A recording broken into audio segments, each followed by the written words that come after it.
Ito, diretso ka pa, Ken. Ha? Arit to to. Naweli bata mo, dahil ko kimetong asan. Hoy, pre! Kaya bilib ako sa'yo babalik-balik ka eh. Ako pag ako. Oye, tignan mo isda, pre. Oh. Pre, tignan mo. Ah. Maganda yung nakabila. Isda, oh. Maganda yung nakabila. Panira ka. Ayan, oh. Ayan yung isda natin. Maalat ang tubig na yan, kaya nagugulat sila. Dito kami sa kalapat talaga ng Kebalagan pa. Yung forward to nagkakarga natin. Tandaan mong isa. Yan. Yan, oh. Gandang isda. Saka subok na matibay itong isda natin, no? O yan, oh.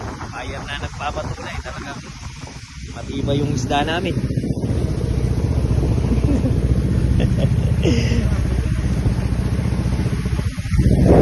Ito na yung yelo ni, ano eh. Pegi salita lang mo po rin yung yelo nga rin, yan. Ayan mga boys, oh. Ito yung luwang ng pinag-harvestan mo namin. Yan, yung kabilao na yun, bubuhusan na rin yun, dalawang block. Ayun pa yung malalaking block natin. Yun, hindi pa po nagalaw talagang todo yun. Yun, nagpapababa na ng tubig. Tsaka ito, kakanal. Diretsong harvest pa po dito. Kailangan makahugot kami talaga ng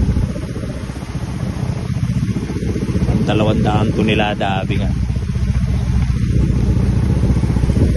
Ako eh dyan. Dede pong katugi, dede nga dwa pong areni, kaya kayo lang pa po rin eh. Alwalas pala talaga yung operation, no? Yan, ginawa kong taniman ng milog ngayon to. Pakwan. Tsaka yun, palay.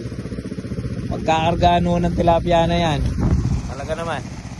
Yung attempt na 200 tonelada hanggang 250, kaya ulo dito sa operation na yan. Hindi na ho talaga mauubusan ng isda nun pag dito gamuwi. Kaya lang, ang pag-harvest ho dito, once a year lang. Ay, saan, nabi nga.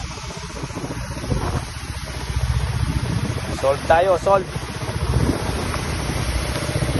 Kung yung pamibalik yung parit totuget, tabalo na muna. Yan.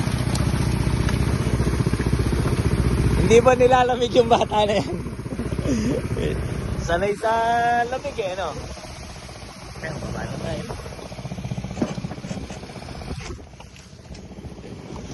O, lagay natin to. Okay na.